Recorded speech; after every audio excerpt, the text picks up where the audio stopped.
Vozes da Saúde.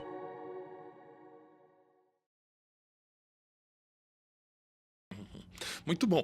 E quando a gente pega essa problemática, que, como você trouxe, né, a partir dos anos 2000 com a regulação, tem várias correntes com alternativas, né, de soluções, né? Então, eu já ouvi a questão, é muita financiarização do mercado, então você tem pouco foco na gestão clínica da saúde, outros que falta a gestão dos dados. Então, tem várias correntes. Agora é verticalização, por isso que vai salvar. E, mais recentemente, eu sei que você tem tratado muito desse tema, com bastante profundidade, que é a questão da geração de valor, né? A gente pega o livro do Porter, se não me engano, de 2006, né? A primeira edição. Exato. E aí, essa proposição de valor, né? Essa geração de valor. Porque hoje quando a gente pergunta para o paciente, do paciente ao médico, transitando por todos os agentes aí da cadeia, está todo mundo insatisfeito de fato. É um jogo de soma zero. Explica para nós um pouquinho qual é essa ideia da proposição de valor, né, dos modelos baseados em valor, e como que funciona e o quão distante a gente está desse conceito aqui no Brasil. Isso. É verdade. Isso que você fala é exatamente isso. Diante da constatação de que o sistema ele não gera valor, ou seja, ele exige cada vez mais inputs para se manter no mesmo lugar. Aí vamos chamar de input, dinheiro, gente, tecnologia, infraestrutura, etc. Né? E para atender o mesmo número de pessoas, não vamos esquecer disso, ele não cresce organicamente, ele não cresce. Então, não é muito diferente do quadro em outros lugares, principalmente nos Estados Unidos, por exemplo, em que há um sistema que guarda alguma semelhança com o nosso, é uma primazia. Nos Estados Unidos não existe saúde pública, no sentido de que nós temos aqui um SUS, existe intervenção e participação governamental em alguns programas específicos para certos segmentos, e existe uma grande massa de prestadores e de agentes privados no sistema, e também tem o mesmo problema.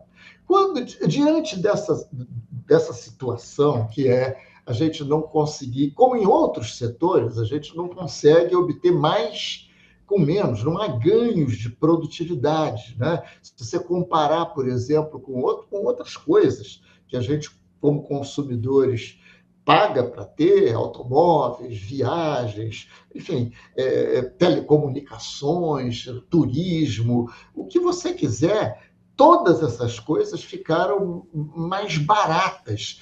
Não que elas tenham diminuído de preço, os preços delas aumentaram, mas os salários médios das pessoas aumentaram mais. Portanto, ficaram mais acessíveis e melhores. Se você comparar um automóvel hoje, que é um produto tecnológico sofisticado, qualquer automóvel, por mais fraquinho que seja, é muito melhor do que o que havia há 100 anos, por exemplo. Mas muito melhor e muito mais barato. Ele dura mais, ele é mais confiável, etc. Esse tipo de processo não aconteceu em saúde, de um modo geral, em lugar nenhum. E aqui no Brasil, a gente experimenta esse modelo que tem essas duas vertentes, pública e privada, saúde suplementar e a saúde pública, de um modo geral, e também não estamos saindo do lugar. Diante desse quadro, a saúde tem alguma coisa que outros setores não têm, e o Michael Porter, esse acadêmico de Harvard, né, que não é ele é um economista, ele não é médico, ele já tinha uma carreira muito sólida e ele era assim, muito conhecido no mundo da gestão, por modelos que ele tinha criado para estratégia competitiva. Não há ninguém que tenha feito um MBA em gestão de 1990 para cá, que não tenha estudado os livros do Porter, que não eram sobre saúde. Então, o Porter se meteu nesse assunto. Falei, vamos ver o que esse negócio de saúde tem de diferente e se a gente consegue ajudar e tal. E ele falou, olha, o problema da saúde é que não existe competição por valor. Ou seja, o mecanismo que fez os preços caírem nos outros setores, todos esses outros que eu citei, praticamente todos os setores da economia, o mecanismo que levou a isso não existe em saúde.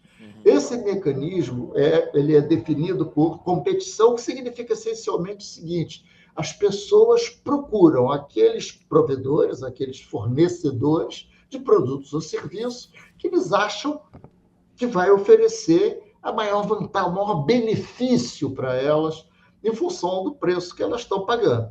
Por isso que caiu tudo, caiu o preço de tudo. Em saúde, esse mecanismo de quem paga poder comparar resultados de vários fornecedores, digamos assim, no caso da saúde, prestadores de serviço, e comparar, olha, esse aqui, pelo preço que ele está pagando, que eu estou pagando, o resultado para mim é mais adequado e eu vou ficar com esse e não com aquele. Esse tipo de dinâmica não é possível em saúde, porque a gente não conhece resultados de intervenções médicas. Não se mede isso, mas se mede outras coisas, uma porção de coisas, indicadores clínicos de toda sorte, etc. Hotelaria, infecção hospitalar, conformidade com protocolo X, com protocolo Y, tudo é muito medido. Tem indicador demais em saúde. Não falta indicador em saúde, mas não existe o tipo de indicador que poderia informar ao cidadão comum, que é o usuário do sistema, onde ele encontra o prestador que tem melhores resultados de para dor lombar. Para você ter um diagnóstico de uma doença grave, uma condição oncológica, câncer de próstata, pulmão, seja do que for, você tem alguma condição outra, né, cardiovascular, enfim, onde é que estão? Para onde eu vou? A gente não tem onde eu vou para obter os melhores resultados. Quem é que mede esses resultados? Quem é que define esses resultados? Quem é que divulga esses resultados? Então, o Porter construiu a narrativa dele toda em cima dessa ideia que eu estou falando aqui com bastante precisão. Eu não estou simplificando, não. E, de fato, é muito difícil a gente discordar disso. O problema quanto à possibilidade da gente alterar o quadro que a gente tem em função da proposta do Porter de uma forma prática. E nós concluímos que, apesar do enfoque dele ser inatacável, é isso mesmo, o caminho, a terapêutica que ele propõe para nós sairmos de onde estamos e chegarmos nessa situação que é a situação ideal, ela não serve. Ele minimizou isso, entende? É muito mais difícil fazer essa migração do fee-for-service, do pagamento por atividade, por procedimento, para o pagamento do valor. É muito mais difícil do que a gente possa imaginar. Todas as nossas empresas são montadas em cima do pagamento por procedimento.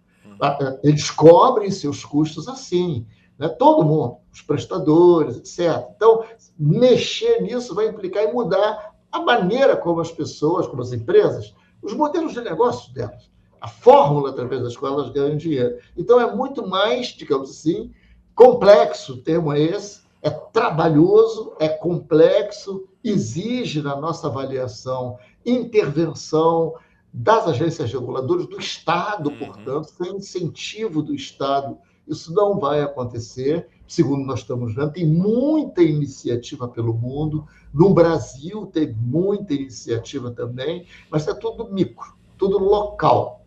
Algumas coisas tem um cheirinho bom, vamos dizer assim, outras coisas dão errado, tem muita experiência de fracasso já, né? E relativamente poucas experiências de sucesso.